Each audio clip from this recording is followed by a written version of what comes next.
It's a imaginary story not based on real event. ஒருத்தன் வந்து உட்காந்து ஹாரர் ஸ்டோரி எழுதிட்டுருப்பான். ஹாரர் ஸ்டோரி எழுதிட்டுருக்கப்போ ஒரு bus வந்து நிற்கும் அந்த இடத்துல. அப்போ அந்த பஸ்ஸை பார்க்குறதுக்கு போகணுன்னு அவன் இறங்குறப்ப அந்த பஸ் அந்த இடத்த விட்டே போயிடுது. அந்த பஸ்ஸு தினைக்கும் அதேமாதிரி வந்து நிற்கிறதுனால அவன் பக்கத்தில் இருக்கிறவங்கள்ட்ட அந்த பஸ்ஸை பற்றி கேட்பான், நீங்கள் அந்தமாரி நைட்டில் ஏதாவது பஸ்ஸை பார்க்குறீங்களா என்னன்னு.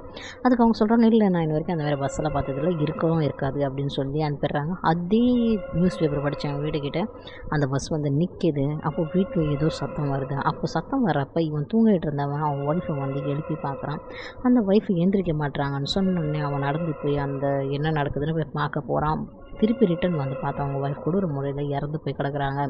அதுக்கப்புறம் அவன் பயந்து தெரிச்சு அந்த பஸ்ஸில் ஓடி போய் ஏறிக்கிறான். அதுக்கப்புறம் இன்னும் என்னெல்லாம் நடக்குது தான் இந்த வீடியோவில் பார்க்க போகிறோம். வாங்க வீடியோக்குள்ள போகலாம். வீடியோ ரொம்ப ஹாரராகவும் இருக்கும். Welcome to Swarna mystery. ஒருத்தன் வந்து உட்காந்து ஹாரர் ஸ்டோரி எழுதிட்டுருப்பான். அந்த டைமில் வந்து ஒரு பஸ்ஸு வந்து ஹாரரான பஸ்ஸு வந்து நின்றுட்டுருக்கும். ரொம்ப நேரமாக நின்றுக்கிட்டே இருக்கிறதுனால அவன் ஏஞ்சி அந்த பஸ்ஸை பார்ப்பான். சரி, என்ன தான் அந்த பஸ்ஸு ரொம்ப நேரமே இங்கேயே நிற்கிதுன்னு சொல்லி நம்ம போய் பார்க்க போகலான்னு சொன்னோடனே அந்த பஸ் அந்த இடத்த விட்டே போயிடுது. போன உடனே அவன் மறுநாள் வந்து அந்த பஸ்ஸை பற்றி யோசிச்சுக்கிட்டே அவன் வாக்கிங்கும் போகிறான். வாக்கிங் போயிட்டே இருக்கிறப்ப அவங்க பக்கத்து வீட்டுக்காரங்க வெளியே உட்காந்து பேப்பர் படிச்சுட்ருக்காங்க. அந்த பஸ்ஸை பற்றி அவன் பேசுகிறான். அவங்க சொல்கிறாங்க, அந்த பஸ் அந்த மாதிரி பஸ்ஸெல்லாம் இன்ன வரைக்கும் இந்த இடத்துல வந்ததில்லை, பார்த்ததும் இல்லைன்னு சொன்ன உடனே அவன் யோசிச்சுக்கிட்டே நடந்து போக ஆரம்பிக்கிறான். மறுநாள் பார்த்தா திருப்பி அதே பஸ் வந்து அந்த இடத்துல நிற்கிது.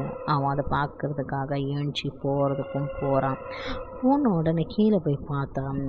அந்த பஸ்ஸு அந்த இடத்த விட்டு போயிடுது. அவன் கண்ணுக்கிட்டே படமாட்டுக்குது. போன பஸ்ஸு யார் நியூஸ் பேப்பர் உட்காந்து படிச்சுட்டு இருந்தாங்களோ அவங்க வீட்டுக்கிட்ட போய் நின்றுச்சு. அவங்க வீட்டில் ஏதோ ஒரு சத்தம் வர மாதிரி இருந்ததால் அவங்க அந்த ஆம்பளை ஏஞ்சி அவங்க ஒய்ஃபை எழுப்ப ஆரம்பித்தோடனே அவங்க ஒய்ஃபை ஏந்திரிக்கலன்னொடனே இவங்களே ஒரு குச்சி எடுத்துகிட்டு போய் வீடெல்லாம் செக் பண்ணி பார்த்தாங்க. வீட்டில் யாருமே இல்லை. ஆனால் ஜன்னல் வழியில் எட்டி பார்த்தா ஒரு ஹாரரான பஸ்ஸு வெளியே நின்றுட்டு இருந்துச்சு. அதை பார்த்துட்டு திருப்பி அந்த பெட்ரூமுக்கு வந்து பார்த்தா அவங்க மனைவி கொடூர முறையில் இறந்து போய் கிடக்குறாங்க. அதை பார்த்தோன்னே அவங்க தலை தெறிக்க வெளியே ஓடி வந்தாங்க. வெளியே ஓடி வந்த உடனே அந்த பஸ்ஸில் பயத்தில் ஏறிக்கிட்டாங்க. அதுக்கப்புறம் அந்த அங்கிளும் காணாமல் போயிட்டாங்க. காலைல போலீஸ் அவ்வளோ நிற்கிது. அதுக்கப்புறமேட்டுக்கு அந்த பையன் வந்து கேட்குறான், என்ன ஆச்சுன்னு. அதுக்கப்புறம் அந்த பொண்ணு சொல்கிறதுக்கு இந்தமாரி ஆயிடுச்சு, அவங்க ஒய்ஃபை கொடூரமாக கொண்டுட்டாங்க, அவங்க ஒய்ஃபும் இல்லை.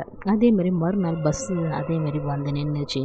நின்ன பஸ்ஸை இவன் வந்து போய் பார்க்குறான். அந்த பஸ்ஸை இன்றைக்கி கீழே இறங்கி போய் பார்த்துட்டான். பார்த்தோன்னே அந்த பஸ்ஸில் யாரோ காப்பாற்றுங்கன்னு கதவு தட்டுறாங்க. இவன் கண்ணாடியெல்லாம் உடச்சிட்டு என்னென்னமோ பண்ணி அந்த பஸ்ஸுக்குள்ளே ஏறிட்டான். அந்த பஸ்ஸில் அந்த அங்கிள் எல்லாருமே ஒரு விகார முறையில் உட்காந்துருந்தாங்க. அதுக்கப்புறம் ஒரு பெரிய பேய் வந்து அந்த பையனை அட்டாக் பண்ண வந்துச்சு. இந்த டிஃப்ரெண்டான ஸ்டோரி பிடிச்சிருந்தா லைக் அண்ட் சப்ஸ்கிரைப் பண்ணுங்க. பாய்.